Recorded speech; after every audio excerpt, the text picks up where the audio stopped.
El hombre tomaba un avión por primera vez para volver a casa, pero apenas subió al avión, descubrió que su asiento estaba ocupado por un niño travieso. Justo cuando estaba a punto de enfadarse, se acercó la azafata. Pero la azafata no echó al niño, sino que llevó directamente al hombre a primera clase, y en ese momento, Annie, que era directora ejecutiva, también estaba siendo acosada por un hombre, así que agarró a Tom y lo sentó a su lado, y el hombre que la acosaba finalmente, se dio por vencido. Durante todo el viaje, Annie estuvo trabajando con la cabeza agachada, mientras Tom jugaba traviesamente reclinando el asiento y divirtiéndose mucho, intentando llamar la atención de Annie. Pero esta directora dominante nunca soñaría que el chico frente a ella cambiaría completamente su vida. Justo en ese momento, el avión de repente encontró una fuerte corriente de aire, el fuselaje comenzó a sacudirse violentamente, todos los pasajeros entraron en pánico instantáneamente, incluso las azafatas no fueron la excepción. A medida que el temblor del fuselaje empeoraba el avión, también quedó sumido en la oscuridad total. Annie instintivamente agarró la mano de Tom. Aunque Tom no la apartó, estaba tan nervioso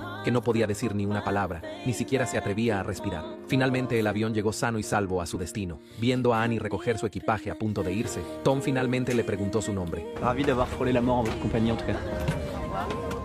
Balthazar. Je m'appelle Balthazar.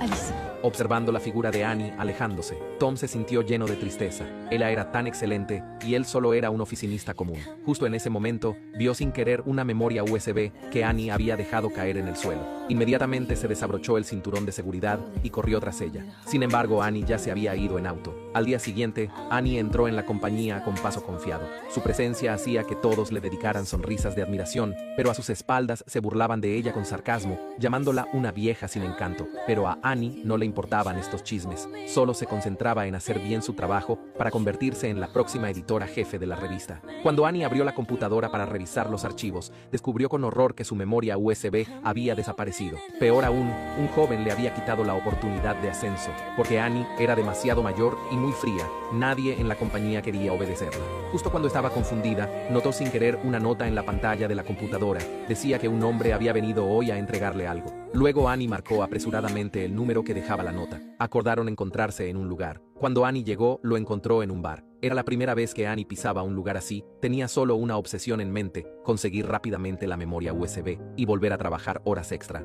Pero en ese momento, la memoria USB no estaba con Tom. Annie solo podía acompañar a Tom a casa a buscarla. Pero en el momento en que Annie salió del bar, una vieja motocicleta eléctrica rosa apareció ante sus ojos. Esto la dejó muy sorprendida. Era la primera vez que Annie subía a un vehículo así. Torpemente, se puso el casco. Al ver que no se lo había puesto bien, Tom amablemente la ayudó. Sin esperarlo, esta escena fue fotografiada en secreto por un colega de Annie. Como resultado, al día siguiente, cuando Annie llegó a la compañía, descubrió que todos la miraban con ojos extraños. Esto dejó a Annie muy desconcertada. Luego su asistente